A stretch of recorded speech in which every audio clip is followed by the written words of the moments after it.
नमस्कार, मैं रीनू यादव आप सभी दर्शकों का अन्नदाता कार्यक्रम में स्वागत करती हूं। किसान का जीवन बहुत मुश्किल होता है। वह अपने खेतों में लंबे समय तक काम करता है, उसका ध्यान सदैव फसल में ही लगा रहता है। वे अपनी कड़ी मेहनत की ताकत पर अपना जीवन व्यतीत करता है।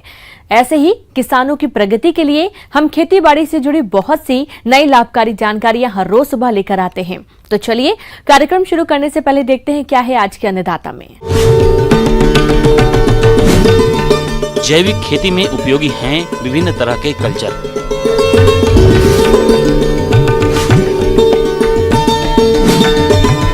सरसों की खेती करके किसान कमाएं अच्छा लाभ।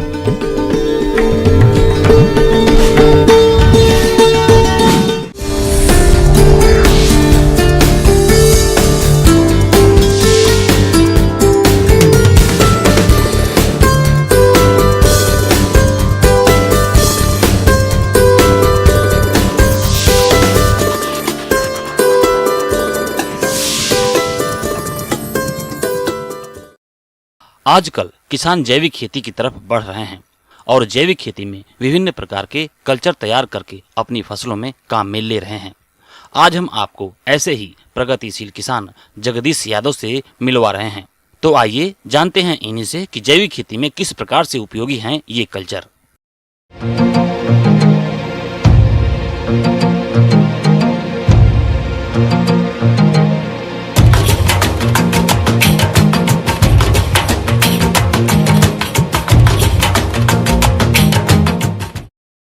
जैसे जैसे हम जैविक खेती की तरफ बढ़ते जाते हैं वैसे वैसे हमें अलग अलग तरह के जीवाणु और फंगस बैक्टीरिया आदि की आगे से आगे जानकारी मिलती जाती है।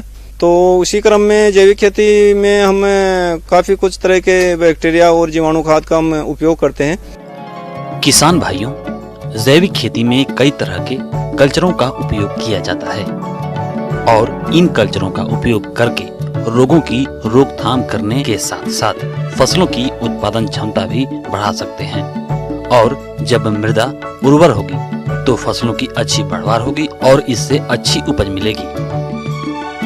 कृषि में कुछ कल्चर हैं, 3 तरह के कल्चर हम ऐसे कल्चर रखते हैं जो रोगोपचार में काम में आते हैं। में एक है ट्राइकोडर्मा, दूसरा है सुडोमोनास और तीसरा है पेसिलोमाइसिस।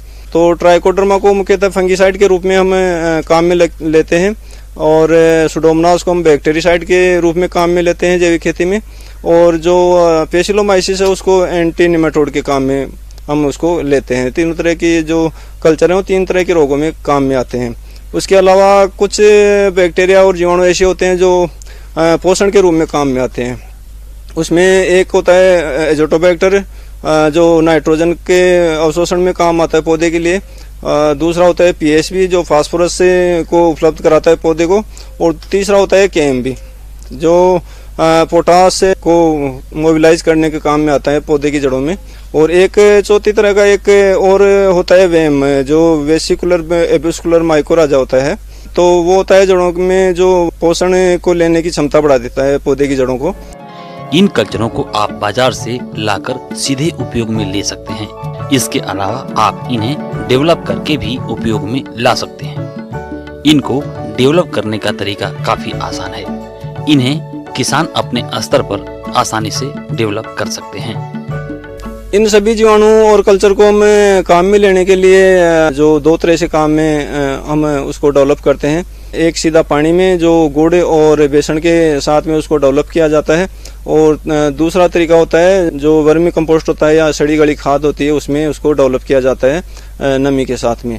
तो पानी के साथ में डेवलप करने के लिए उसमें 200 लीटर के एक ड्रम में हम 2 किलो गुड़ लेते हैं और आधा किलो करीब उसमें बेसन लेते हैं, और उसको कल्चर के साथ मिलाकर उसको करीब 6 से 7 दिन तक हम उसको ड्रम में रखते हैं, और सुबह शाम दोनों टाइम उसको हिलाते रहते हैं और धूप से बचा कर रखते हैं और छाया में रखते हैं। दूसरा जो गोबर में उसको डेवलप करते हैं तो उसमें गोबर में मिक्स करके उसमें 50% उसकी नमी की जाती है और छाया में रखकर उसको बोरी या टाट से उसको ढक दिया जाता है, और करीब 7 से 8 दिन तक के बाद में उसको दोबारा से उसमें पलटी निकाली जाती है, जिसमें अच्छे से उसमें जो जीवाणु है वो डेवलप हो जाते हैं। और उसके बाद में हम अगर सीधा उसको बेड में अप्लाई करना चाहें तो बेड पर के ऊपर डाल सकते हैं, या बेसल डोज में काम में ले सकते हैं, या फिर ड्रिप के थ्रू अगर काम में लेना चाहे तो उसको पानी के ड्रम में घोल कर उसको छान कर ड्रिप के थ्रू भी हम काम में ले सकते हैं। किसान भाइयों, यदि आप इन कल्चरों का उपयोग अपनी फसलों में करते हैं तो कम खर्च में फसलों से गुणवत्ता युक्त अधिक उपज ले सकते हैं। इसके साथ ही इन कल्चरों के और भी बहुत सारे फायदे हैं। इसका एक सबसे बड़ा फायदा ये हो जाता है कि हमें जो रासायनिक दवाइयाँ हैं उससे हमें बचाता है।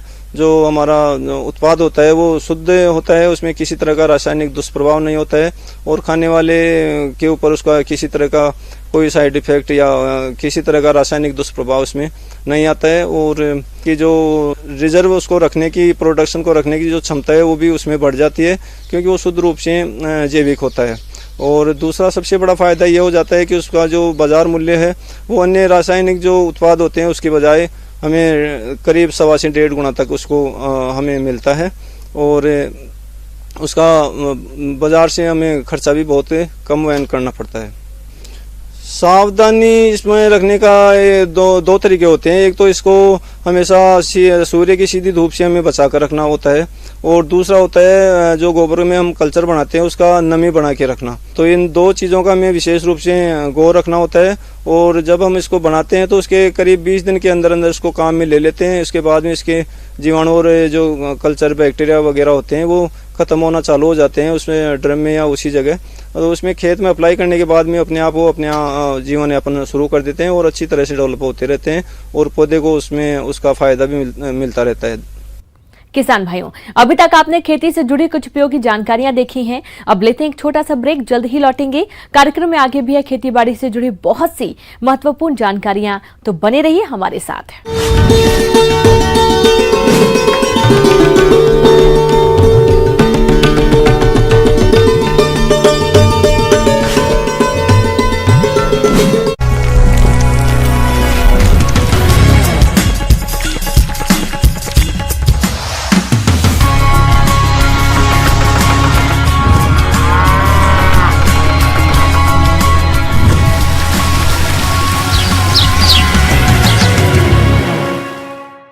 ब्रेक के बाद एक बार फिर से आप सभी दर्शकों का अन्नदाता में स्वागत है।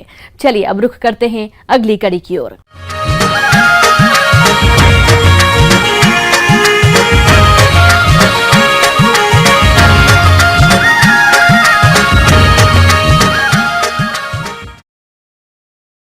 प्रदेश के जिन किसान भाइयों के खेत खरीफ फसलों की कटाई के बाद खाली हो गए हैं, वे इस समय इन खेतों में सरसों की खेती करके अच्छा मुनाफा कमा सकते हैं। लेकिन इस फसल से भरपूर उत्पादन मिले, इसके लिए सरसों की बुआई से लेकर फसल में किए जाने वाले सभी कार्यों को वैज्ञानिक तरीके से करना होगा, जिसके बारे में जानकारी दे रहे हैं कृषि वैज्ञानिक डॉक्टर। आज हम खेती की सरसों की बात करेंगे। सबसे पहली बात आती है उन्नत किस्मों का चयन। सरसों में हमें पूसा तारक, पूसा बोल्ट, पूसा स्वर्णिमा बहुत अच्छी किस्में हैं, और ये पूसा की किस्में हैं। अच्छा उत्पादन देने वाली किस्में 25 से 30 क्विंटल तक भी उत्पादन हमारे किसान भाई 40 से 42 क्विंटल तक भी SMI पद्धति, सघनीकरण पद्धति से प्राप्त कर रहे हैं। किसान भाइयों, सरसों की खेती के लिए दोमट या बलुई मिट्टी जिसमें जल निकास की उचित व्यवस्था हो, ऐसी भूमि उपयुक्त होती है। अच्छी पैदावार लेने के लिए भूमि का pH मान 7 होना चाहिए।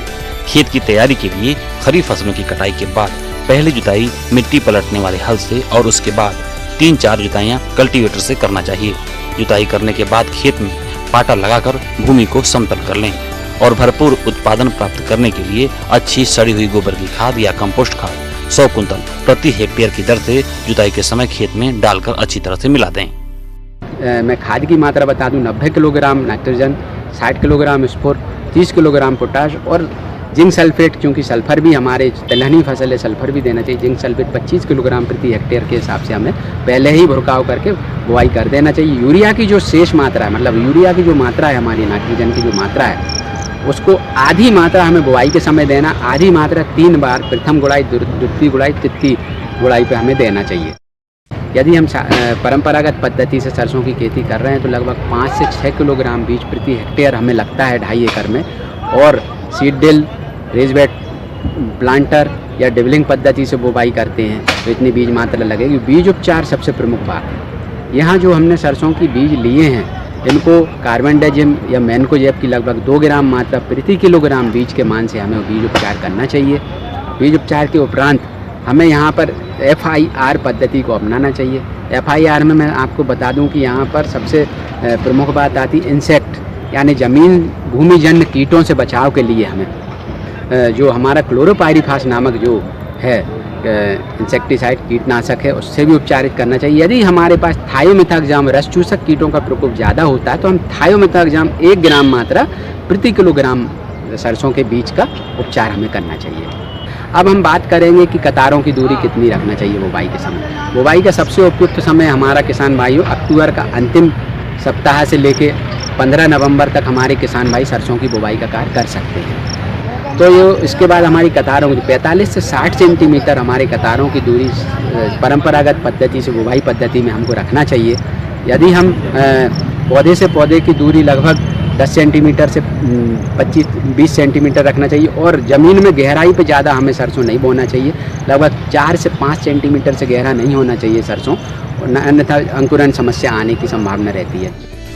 किसान भाइयों, सरसों की फसल से अधिक उत्पादन प्राप्त करने के लिए आप फसल में सिंचाई करते हुए खरपतवार नियंत्रण कैसे करेंगे, आइए जानते हैं। नमी यदि हमारे पास कम है, एक सिंचाई बुवाई के उपरांत हमें देना चाहिए। फव्वारा पद्धति से सिंचाई करने से पानी की मात्रा भी कम लगती है। रेज बेड पद्धति से जो किसान भाई बोनी कर रहे हैं उनको पानी कम लगेगा। रेज बेड पर बुआई करने से एक पानी में भी सरसों की फसल का उत्पादन अच्छा प्राप्त कर सकते हैं। अब बात आती है निराई गुड़ाई की। जैसे ही हमारी फसल 30 से 35 दिन की हो जाती है उस समय एक सिंचाई हमें देने के उपरांत जैसे ही बतर आती है, पूरा खरपतवार या कचड़ा निकल आता है तो उन कचड़े को निदाने के लिए हमें कोई भी हैंड व्हील हो या कुल्फा या डोरा पद्धति से निराई गुड़ाई का कार्य करना चाहिए। तो ये हमारे किसान भाइयों को मैंने बताया सरसों की खेती के बारे में। इस तरह से हमारे सरसों की खेती करेंगे तो अच्छा उत्पादन प्राप्त करेंगे और लाभ।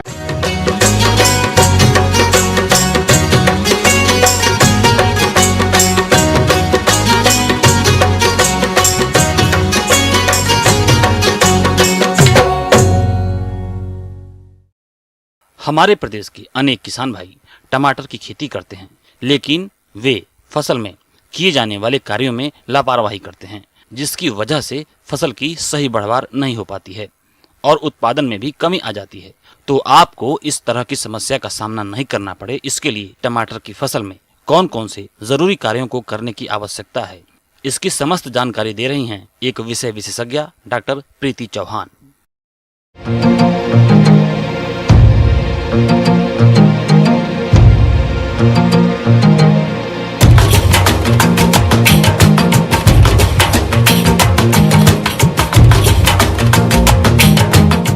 किसान भाइयों, आज हम टमाटर की खेती के बारे में चर्चा करना चाहेंगे। टमाटर की खेती में क्या क्या प्रबंधन हो सकते हैं उन पर हम एक चर्चा करना शुरू चाहेंगे। किसान भाइयों, टमाटर की फसल से ज्यादा उत्पादन प्राप्त करने के लिए फसल को खरपतवारों से मुक्त रखते हुए यूरिया का प्रयोग कैसे करना है, आइए जानते हैं। तो चलिए किसान भाइयों, हम चर्चा करते हैं खरपतवार प्रबंधन पर। तो खरपतवार प्रबंधन टमाटर में एक बहुत ही मुख्य कार्य है, क्योंकि यह जो है वह मुख्य फसल से हवा, पानी, खाद, उर्वरक आदि से प्रतिस्पर्धा करते हैं। इसके प्रबंधन के लिए आप शुरुआती अवस्था में ही खरपतवार को निकाल दें और खुरपी की सहायता इसमें आप ले सकते हैं, जो कि पारंपरिक विधि है खरपतवार नियंत्रण की। तो इस तरह आप खरपतवार पर कंट्रोल या उस पर नियंत्रण कर सकते हैं। किसान भाइयों, अब हम इसके उर्वरक प्रबंधन पर विस्तार पूर्वक चर्चा करेंगे। पोषक तत्व हैं, यह बहुत ही ज़्यादा उपयोगी हैं किसी भी फसल के लिए। किसान भाइयों, नाइट्रोजन का जो हम उपयोग है हम बेसल डोज के रूप में भी इस्तेमाल कर सकते हैं और 30 से 45 दिन के अंतराल में 3 बार हम अपनी जब तक हमारी फसल है उसमें स्लिप्ट के रूप में भी दे सकते हैं, टुकड़े टुकड़े के रूप में दे सकते हैं। टमाटर की फसल का उचित विकास हो, इसके लिए सिंचाई किस तरह से करें, आइए जान लेते हैं। किसान भाइयों, अब हम चर्चा करेंगे जल प्रबंधन के ऊपर। खेती में सिंचाई की बात करें तो अगर बरसात जहाँ पर समय समय पर होती है वहाँ पर आपको अलग से सिंचाई करने की आवश्यकता नहीं होती है। लेकिन अगर आपका ठंड का और गर्मी का मौसम है तो आपको 10 से 15 दिन के अंतरालों में पानी देना अनिवार्य होगा। टमाटर की फसल में रस चूसक कीटों द्वारा विषाणु रोग को फैलाया जाता है, तो आप इनके नियंत्रण के लिए क्या करें, ये भी जान लेते हैं। अब हम टमाटर की खेती में कीट प्रबंधन के ऊपर बात करते हैं, चर्चा करते हैं। किसान भाई, टमाटर में मुख्य रूप से सफ़ेद मक्खी, एफिड, जैसेट आदि लगते हैं। सफ़ेद मक्खी जो है एक रस चूसक कीट है जो कि विषाणु को वह एक पौधे से दूसरे पौधे पर फैलाती है। जो रोग ग्रसित पौधा होता है वह जो हमारे स्वस्थ पौधे होते हैं उनको भी रोग ग्रसित कर देता है। इसके लक्षण क्या होते हैं कि पौधे की जो पत्तियां होती हैं टेढ़ी मेढ़ी पत्तियां होने लगती हैं। तो यदि किसान भाई आप अपने पौधों को इस तरह के लक्षण नज़र आए तो उसमें आप सबसे पहले क्या कर सकते हैं कि जो रोग ग्रसित पौधा है उसको उखाड़ कर खेत के बाहर उसे आप फेंक दें। और दूसरा ये कर सकते हैं कि पीली चिपचिपे प्रपंच या फिर येलो ट्रैप जो होते हैं ये 10 से 12 प्रति एकड़ की दर से हम इसको लगा देते हैं। और किसान भाइयों, अब हम इसकी रासायनिक नियंत्रण के बारे में चर्चा करना चाहेंगे। तो इसके लिए आप इमिडाक्लोप्रिड जो एक दवाई उपलब्ध होती है उसकी 1 मिलीलीटर मात्रा 3 लीटर पानी में घोलकर इस पर पौधे के ऊपर छिड़काव करें और उसे पौधे को पूरा तरबदर कर दें। किसान भाइयों, टमाटर की फसल में फल छेदक कीट का प्रकोप होने पर नियंत्रण किस तरह से करें, आइए जानते हैं। किसान भाइयों, अब हम फ्रूट बोरर या फल छेदक कीट के बारे में चर्चा करते हैं। फल छेदक कीट जो है वह उसकी सबसे ज़्यादा जो नुकसान पहुंचाती है वह उसकी लार्वी होती है। यह लार्वी क्या होती है, टमाटर में आधी अंदर आधी बाहर होती है। यह जब अंदर जाती है टमाटर में तो वह अपना मल वहाँ छोड़ देती है, जिससे कि जो टमाटर होता है वो अंदर से पूरा धीरे धीरे सड़ने लगता है। टमाटर जो है देखने में भी आपको आकर्षक नहीं नज़र आएगा, उसमें छेद हो जाते हैं। इसके लिए हम वही जो लाइट ट्रैप का इस्तेमाल भी कर सकते हैं। इसमें हम 5 से 6 फेरोमोन ट्रैप 1 एकड़ में लगा सकते हैं। इसके अलावा रसायन अगर हम विधि इस्तेमाल करना चाहते हैं तो रासायनिक में हम एंडोकार्प 1 मिलीलीटर जो दवा है 1 लीटर पानी में घोलकर इसमें पौधे को पूरी तरह से छिड़काव कर सकते हैं और पूरी तरीके से तरबदर कर सकते हैं। तो वो जो प्रकोप होता है फल छेदक कीटक का, तो उससे हम निजात पा सकते हैं। आगे और भी खेती बाड़ी से जुड़ी बहुत सी रोचक जानकारियां, पर यहाँ पर रुकेंगे एक और छोटे से ब्रेक के लिए, जल्द हाजिर होते हैं।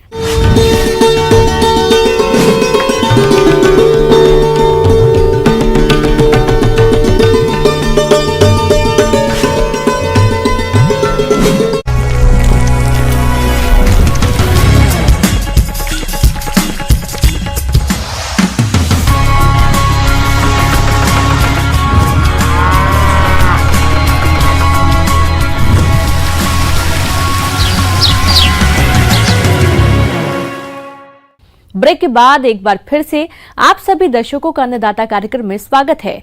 बढ़ते हैं अगली प्रस्तुति की ओर।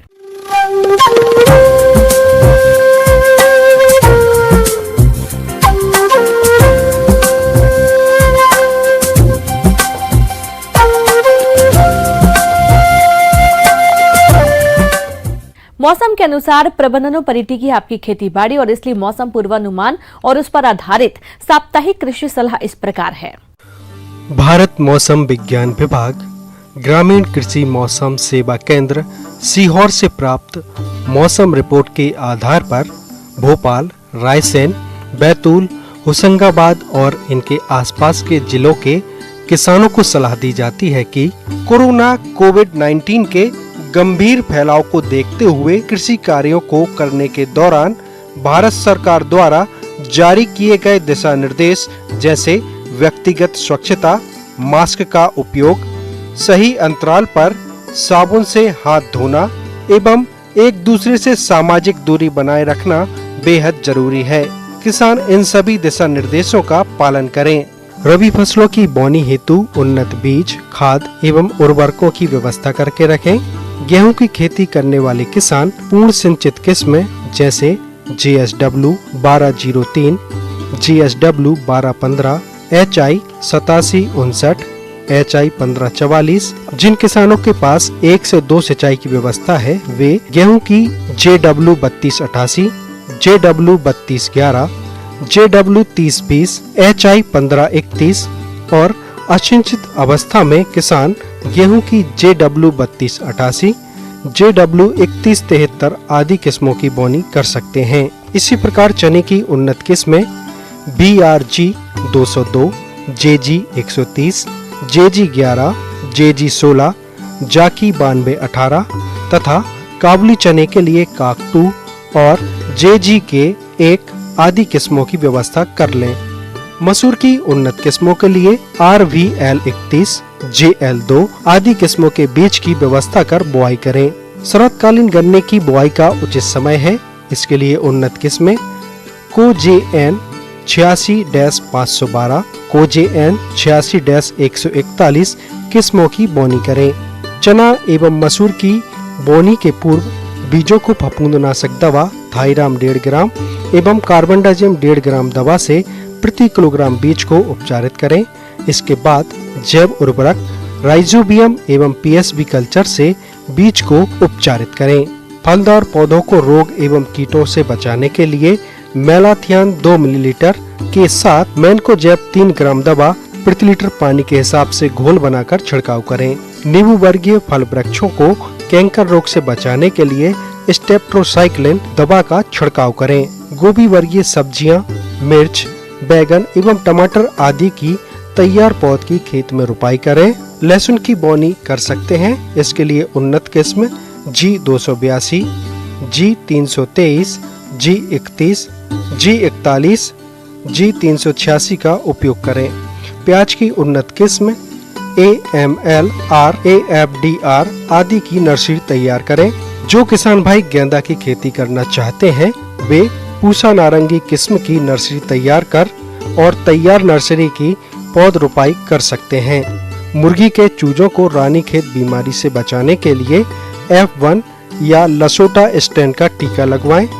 पशुओं में थनैला रोग से बचाव के लिए दूध दोहन से पूर्व एवं बाद में 1% पोटेशियम परमैंगनेट दवा से थनों को अच्छी तरह से धोएं। गाय में माता रोग का टीका लगवाएं तथा पशुओं को खुरपका एवं मुंहपका रोग का टीका लगवाएं। साथ ही कृमिनाशक दवा पिलाएं।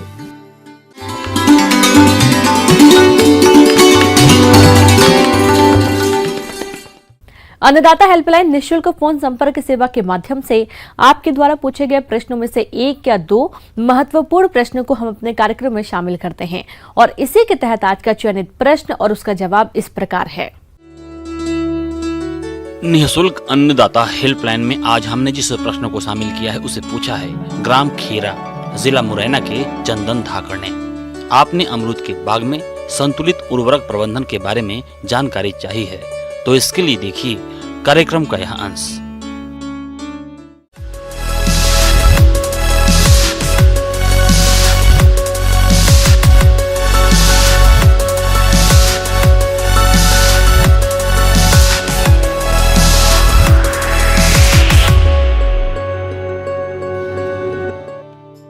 अमरूद को गरीबों का सेब कहा जाता है, जो बेहद आसानी से हर किसी को मिल जाता है।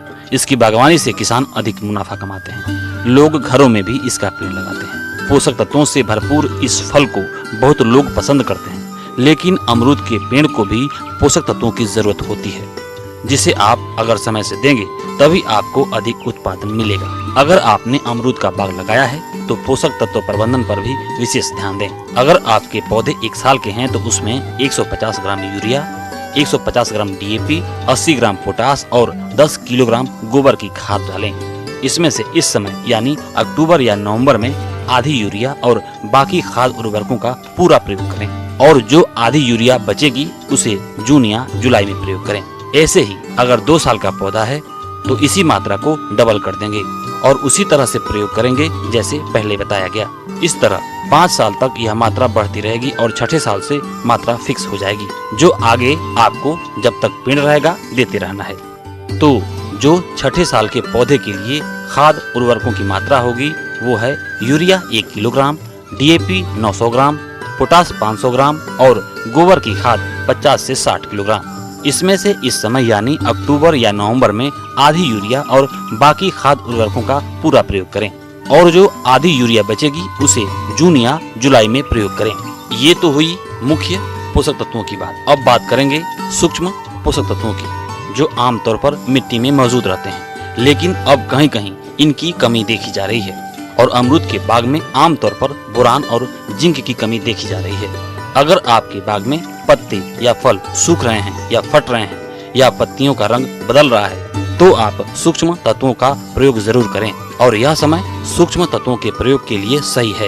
एक पेड़ में 150 ग्राम बोरेक्स और 100 ग्राम जिंक सल्फेट का प्रयोग इसी समय करें, या जब पेड़ पर पूरी तरह से फल लग जाएं और उनका आकार छोटा हो उस समय इन्हीं तत्वों की 5-5 ग्राम मात्रा प्रति लीटर पानी की दर से घोलकर छिड़काव कर दें। इस तरह से संतुलित पोषण प्रबंधन करके आप अच्छी उपज ले सकते हैं। किसान भाइयों, अन्नदाता आपकी सेवा के लिए संकल्परत है। कृषि संबंधित समस्या एवं सुझावों के लिए आप हमें इस पते पर संपर्क कर सकते हैं। प्रोड्यूसर अन्नदाता news 18 Madhya Pradesh Chhattisgarh, Ramoji film city, Hyderabad 501512। साथ ही आप हमें ईमेल भी कर सकते हैं। हमारा ईमेल है p18annadatamp@nw18.com। और इसके अतिरिक्त आप हमें निःशुल्क हेल्पलाइन नंबर 180041922155 पर सोमवार से शनिवार सुबह 10 से शाम 4 बजे के बीच संपर्क कर सकते हैं। किसान भाइयों, अब समय हो रहा है आपसे विदा लेने का, तो हमारी अन्नदाता टीम को दीजिए इजाजत। कल फिर आपसे मुलाकात होगी कृषि संबंधित कुछ और महत्वपूर्ण जानकारियों के साथ। नमस्कार।